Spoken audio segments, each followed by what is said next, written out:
Welcome to I dream. Liquor కేసులో arrest అయిన కవితను ఢిల్లీలో ఈడీ అధికారులు రెండో రోజు విచారణ ప్రారంభించారు.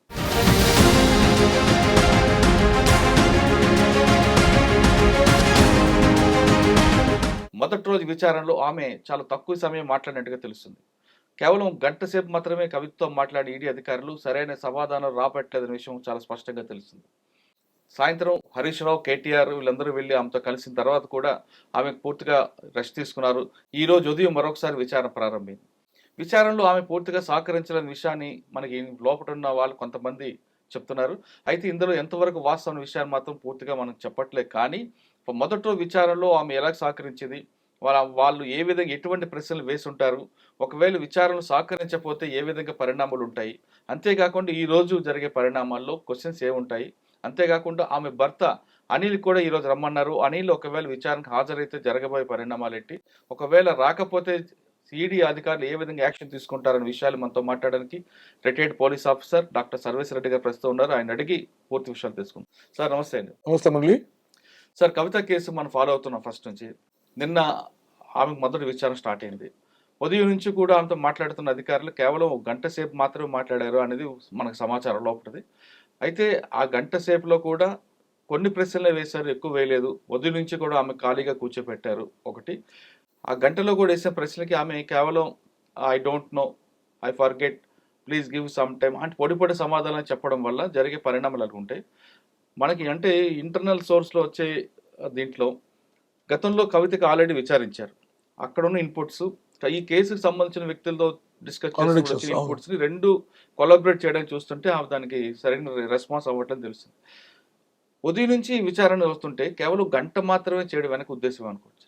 అంటే ఇది పార్ట్ ఆఫ్ ది ఇంట్రాగేషన్ లో వస్తూనే సపరేట్ కూర్చొని టక్ క్వశ్చన్ లేరు, సఫిషియెంట్ టైం ఇస్తారు. ఒక రకమైనటువంటి మైండ్ గేమ్ అది. కూర్చొని పెడుతున్న ఫెడప్ అయ్యి విసుకొచ్చిన తర్వాత కంటిన్యూ చెప్తారనే కాన్సెప్ట్ కిందనే ఆ ఇన్వెస్టిగేషన్ టాక్టిక్స్ అది, అంత తప్ప వేరేం లేదు. అది అంటే ఉదయం నుంచి కూర్చోబెట్టడం వల్ల విసుగు వస్తుంది, కరెక్టే. ఆ విసుగులో వాస్తవాలు బయటకు వస్తాయి, అంతే. ఫెడప్ అవుతారు, ఆటోమేటిక్గా చెప్పేసి అయిపోతారు కాన్సెప్ట్ ఉంటారు. అటువంటి టాక్టిక్స్ అది పార్ట్ ఆఫ్ ద టాక్టిక్స్ అని నేను అనుకుంటున్నాను. కరెక్టే. కానీ అటువంటి ఎంఓ అందరి దగ్గర యూజ్ అవుతుంది కదా. కొంతమంది హ్యాబిచువల్ అఫెండర్స్ ఉంటారు, వాళ్ళు ఆల్రెడీ మైండ్ తో ఫిక్స్ అయి ఉంటారు ఎంతసేపు అని కూర్చుందాం. మరి అప్పుడు ఇంటరాగేషన్ ఏ స్టైల్లో ఉంటుంది? దాని టెక్నిక్స్ వేరే ఉంటాయి. హ్యాబిచువల్ అఫెండర్ స్ట్రాంగ్ క్రిమినల్స్ చెప్పరు, ఎంత అని చెప్పరు. ఆయన వీక్ పాయింట్స్ చూసి వీక్ పాయింట్ మీద దెబ్బ కొడతాం. వీక్ పాయింట్స్ ఏమిటి? ఒకరు పిల్లలు అంటే ప్రేమ ఉంటుంది, లేకుంటే ఒకరు మందు తాగాలని ఉంటుంది, ఒక రకరకాలు ఉంటాయి.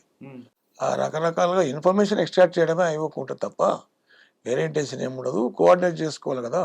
ఎర్లియర్ స్టేట్మెంట్స్ ఉంటాయి, ఆ స్టేట్మెంట్స్ బట్టి ఇప్పుడు ఈమె చెప్పింది ఏంది, వాళ్ళు చెప్పేది ఏంది, కాంట్రడిక్షన్స్ వెరిఫై చేసుకొని మళ్ళీ కొత్త దానికి క్వశ్చన్ తయారు చేస్తాం, అంతే. అంటే ఆమె మనకున్న ఇంటర్నల్ సోర్స్ ప్రకారం ఆమె ఒక క్వశ్చన్కి ఒక ఆన్సర్, ఇదే కేసులో వేరే వాళ్ళకి ఇచ్చిన ఆన్సర్ రెండు మ్యాచ్ అవ్వకపోవడం వల్ల తిరిగి అదే రిపీట్గా అవుతుంది. దాంతో ఆమె విసుక్కుంటుందనే ఒక సమాచారం వస్తుంది. అలా జరిగే అవకాశం ఉంటుందంటారా? ఎర్లియర్ ఏ స్టేట్మెంట్ ఇస్తే దానికి స్టిక్ అయి ఉండాలి. మళ్ళీ ఇప్పుడు కొత్త చెప్పిననుకో కాంట్రడిక్షన్స్ వస్తాయి, మళ్ళీ కొత్త చెప్పిన కొత్త రకం అవుతుంది. ఒక అబద్ధానికి 10 అబద్ధాలు అనాల్సి వస్తుంది. అందుకొరకు ఉన్నది ఫ్యాక్ట్ ఒకసారి చెప్పేస్తే తెలుసు, లేకుండా లేదు. వాట్ ఎవర్ ఇట్ ఇస్ చెప్పేస్తే అది ప్రిజన్ మూడ్ కాదు. వాళ్ళు కూడా ఇన్వెస్టిగేషన్ టీం కూడా ఫేర్ క్వశ్చన్లు వేస్తారు. వాళ్ళు ఎప్పుడూ ఈ మీన్ వచ్చినటువంటి అప్రూవర్స్ స్టేట్మెంట్స్ దాన్ని దృష్టిలో పెట్టుకొని మనం క్వశ్చన్ చేస్తుంటారు. దానికి వీరు తెలిసిన చెప్పాలి, లేకుండా లేదని చెప్పాలి, కాకుండా కాదని చెప్పాలి, అంతే. కంప్లీట్ డినైల్ ఉంటే మాత్రం ఆ అప్రూవల్ స్టేట్మెంట్కే స్టిక్ అని అవుతారు. అట్లా. ఓకే, ఇప్పుడు ఇన్వెస్టిగేషన్లో ఉదయం 8 గంటల నుంచి నాకు పెట్టారు, కానీ కేవలం గంట మాత్రమే మాట్లాడారు, టైం అంతా వేస్ట్ చేస్తున్నారు అని ఆమె కోర్టుకి కానీ చెప్పింది అనుకోండి, కోర్టు ఏ విధంగా పరిగణ తీసుకుంది? ఏముండదు, అది ఇది part of the investigation. Court involve కూడా చెప్పదు, అది చెప్తారు వీళ్ళు, ఎట్లా చెప్పదు. ఇన్వెస్టిగేషన్లో పార్ట్ అది. అడిగిన క్వశ్చన్ అయితే వేయకుండా ఉట్టి కూర్చోబెట్టలేదా? Is admit the fact. 1 hour question అడిగినాడు, క్వశ్చన్ ప్రిపేర్ చేసుకోవాలి, దాని కాంట్రడిక్షన్స్ వెరిఫై చేసుకోవాలి, రకరకాల పని ఉంటుంది అది. అందుకొరకు కోర్టుకి ఇంటిమేట్ చేసినా కూడా కోర్టు ఏమనదు. కరెక్టే. కానీ సార్, ఆమె కాకుండా ఆ ప్లేస్లో వేరే వాళ్ళు ఉన్నా సార్ మొత్తం ప్రిపేర్ అయినా పిలవాలి, కానీ పిలవకుండా నన్ను కూర్చోబెట్టి టైం అంతా వేస్ట్ చేశారని డజంట్ హ్యావ్ ఎనీ రైట్. ఆ రకంగా వాళ్ళ నెగిటివ్ ఫామ్ అవుతుంది. ఇన్వెస్టిగేషన్ కోఆపరేట్ చేస్తలేదా క్వశ్చన్ వస్తుంది, కోఆపరేట్ చేయాలి కదా. ఈజ్ అక్యూజ్డ్, డెలిబరేట్లీ వీళ్ళ కన్ఫెషన్స్ రాస్తారు, దానికి చెప్పాలి అట్లా. సార్ ఇప్పుడు ఈ కేసులో ఈడీ సుప్రీంకోర్టుకు ఒక లెటర్ ఇచ్చారు, మీ 10 రోజుల్లో 15 డేస్ వరకు క్వశ్చన్ చేయమని. ఆ లెటర్ ల్యాప్స్ అయిపోయింది. అయిన విషయాన్ని కవితకి ఎందుకు చెప్పలేదంటారు? అంటే ఇప్పుడు అది సీక్రెట్స్ ఆఫ్ ఇన్వెస్టిగేషన్. ఇప్పుడు వీళ్ళు ఏంటంటే సుప్రీంకోర్టులో పెండింగ్లో పెట్టవచ్చు అనేది ఒక వాదన లేపిండ్రు. ఉమ్, దానికి ఏమవుతుందంటే ఇప్పుడు ఆల్రెడీ 10 డేస్కి వరకు మేము అరెస్ట్ చేయమనేది సిబిఐ ఉన్నది, ఈడీ కాదు సిబిఐ. ఉమ్, అరెస్ట్ చేయలేదు. అక్కడ క్లియరెన్స్ ఉంది, ఆఫ్టర్ 10 డేస్ అంటే వీఆర్ గోయింగ్ టు అరెస్ట్ కదా. కరెక్టే సార్. ఇప్పుడు 10 రోజులు అయిపోయింది, ఆ లెటర్ టైం ఎక్స్పైర్ అయిపోయింది. ఆ విషయాన్ని కవిత ఉన్న లీగల్ వాళ్ళనే గుర్తించాలి కదా. అది గుర్తించి వీళ్ళు ఎక్స్టెన్షన్ అడిగేది ఉన్నాయి, ఆ, వాళ్ళు గుర్తించలేదు. అయిపోయింది కదా, వాళ్ళు ఉంటుందని చెప్పేసి కాన్సెప్ట్ ఏమైనా పట్టించుకోకూడదు. ఒక లల్ సిచ్యువేషన్ క్రియేట్ చేసాను, కామ్ అయిపోయింది అన్నట్టు. అంటే వాళ్ళకి దీంట్లో చాలా ఇన్వెస్టిగేషన్ ఉంటాయి కదా. ఒకటో స్టేట్లో లింక్ ఉంటుంది, ఇంకొక స్టేట్లో లింక్ ఉంటుంది. ఇవన్నీ ఇన్వెస్టిగేషన్ కలెక్ట్ చేసే వరకు టైం పడుతుంది. ఉమ్, మ్యాక్సిమం ఇంత టైం అరెస్ట్ కింద పట్టినంటే అవన్నీ కలెక్ట్ చేయాలి, డాక్యుమెంట్ ఎవిడెన్స్ కలెక్ట్ చేయాలి, వేగంగా కాదు కదా. వచ్చా. అందు గురించి లాట్ ఆఫ్ టైం ఉంటుంది. సార్ ఈ కేసులో మొత్తం అంతా కవిత చుట్టూ తిరుగుతుంది కనిపిస్తుంది. అవును, హీరోలు ఆమెదే కనిపిస్తుంది. 120 అక్కడే ఎక్కువ ఇంప్లిమెంట్ అవుతుంది. South group. ఫోన్లు అన్ని కూడా ట్రాప్ చేయడం, ఫోన్లు డిస్ట్రాక్ట్ చేయడం అనేది కూడా మెయిన్ కనిపిస్తుంది కదా. ఇప్పుడు మొత్తం అన్ని కేసు అంతా ఈవిడ చుట్టూ తిప్పుతారా, లేదు ఈమెకు పార్ట్ చేసి మిగతా మన పిల్లే గానీ అభిషేక్ నామాల ఇవి తిప్పుతారా? ఈమె ఓన్లీ సౌత్ గ్రూప్కి వెళ్ళి ఈమె ఇన్వాల్వ్ అయింది, ఈమె పాలసీలో ఇన్వాల్వ్ అయింది. One of the policy maker అనే కాన్సెప్ట్ కింద వాళ్ళు ఇన్వెస్టిగేట్ చేస్తున్నారు. కోర్టు ఉమ్, తెలుస్తుంది, మనకి క్లియర్ కనిపిస్తుంది. తర్వాత ఈ టెలిఫోన్ డిస్ట్రాక్ట్ చేసేంత మాత్రాన సర్వర్లో పోదు. లేటెస్ట్ టెక్నాలజీ చాలా వచ్చినాయి. ఉమ్, 3 years వరకు కూడా వాళ్ళు they can dig out the information. వచ్చా. అట్లప్పుడు తప్పించుకునే లేదు. ఉమ్, ఇవి ఏం డిస్కషన్ చేసిన ఏం కథ కూడా లేదు. ఎవరెక్కడ మూమెంట్స్ తెలుస్తాయి కదా, లొకేషన్స్, ఉమ్, టవర్ లొకేషన్స్ తెలుస్తాయి. టవర్ లొకేషన్ బట్టి ఎవరెవరు ఈ సస్పెక్ట్ పర్సన్ టవర్ లొకేషన్స్ ఇవి కత్తిపడంగా టవర్ లొకేషన్ చూస్తే అందరూ కొంతనే ఉన్నాడు, మేము ప్రెజ్యూమ్ వీళ్ళంతా కలిసి ఉన్నాను. కానీ ఈ కేసులో ఈరోజు 2వ రోజు విచారణ ప్రారంభమైంది. నిన్నటిది ఇంట్లో బ్యాలెన్స్ అడగచ్చు, లేదా కొత్త క్వశ్చన్స్ మీరు అన్నట్లుగా ఆమె చెప్పే చెప్పే ఆన్సర్ బట్టి కూడా కొత్త క్వశ్చన్స్ రావచ్చు. కొత్త చెప్పే ఆన్సర్ బట్టి కూడా కొత్త క్వశ్చన్ చేస్తారు. ఈ అన్ని ఈ జుడిషియల్లో వీళ్ళు అప్రూవల్ మారిపోయింది కదా. ఉమ్, 306 CrPC um, approver and tender of pardon అనే ఒక సెక్షన్ ఉంటుంది 306 సిఆర్పిసిలో.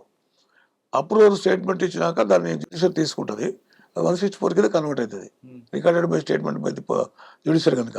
వచ్చా. అది అప్రూవర్ ఇచ్చినంత మాత్రం అప్రూవర్ ఇన్నోసెంట్ అనికి లేదు. ఉమ్, అది సహకరిస్తున్నాడు జ్యుడిషియల్ చెప్పిండు వాస్తవం అని.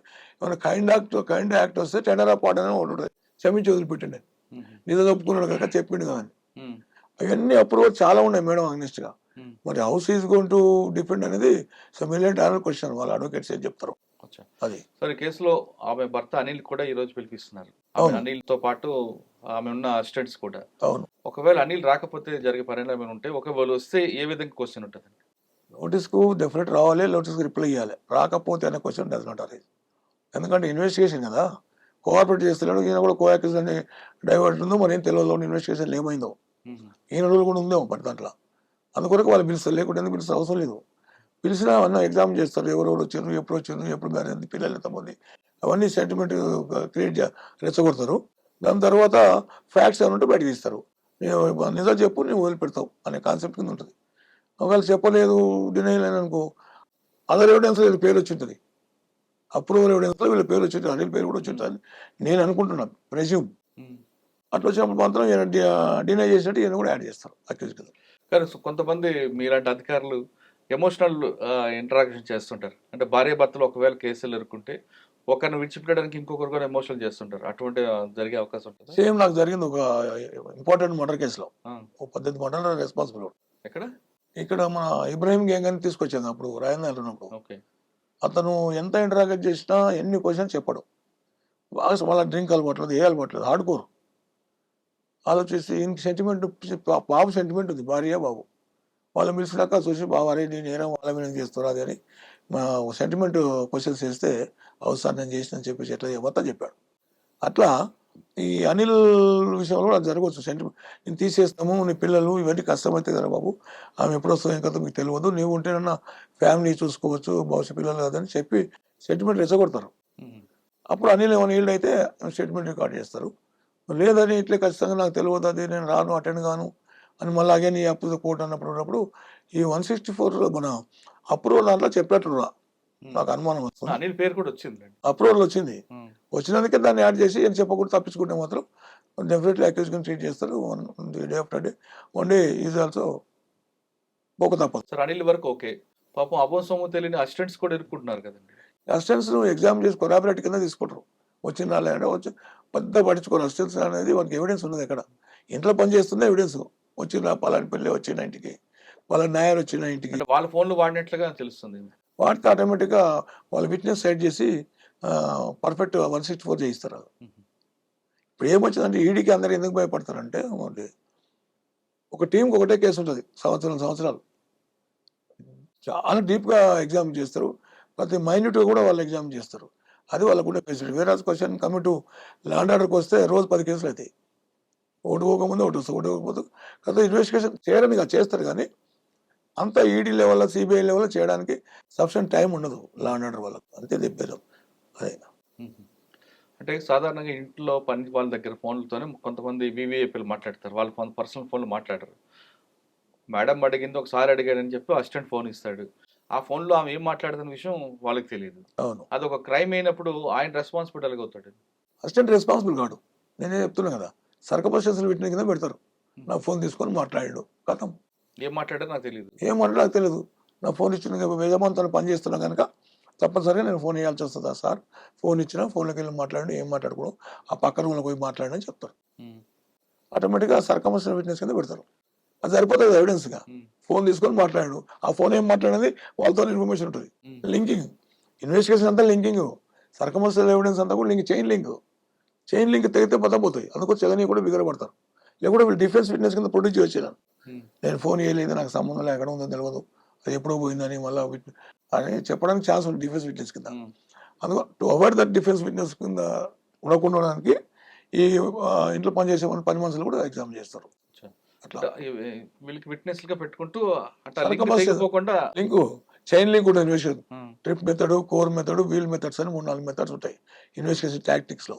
దాని ప్రకారం వీళ్ళు trip method, core method, wheel method అన్ని యాంగిల్కి వెళ్ళి వచ్చి మధ్యలో వచ్చి ఫిక్స్అప్ చేస్తారు. అట్లా ఇది లెబోరస్ ఇన్వెస్టిగేషన్ ఉంటుంది. అందుగురించి ఇది డిఫెన్స్ విట్నెస్ ఫీచర్లు వస్తుందేమో, ఇంట్లో పనిచేసే వాళ్ళు ఎందుకు ఎగ్జామ్ చేయలేదు,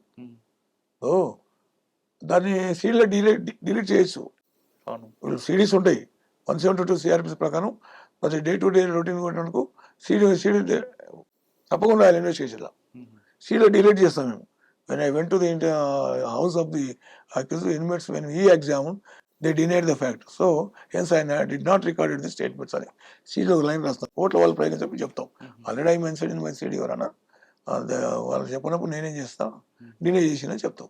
అది డిఫెన్స్కి వస్తుంది మాకు. అట్లా డిఫెన్స్ అడ్వాన్స్ డిలీట్ చేసి రాయొచ్చు.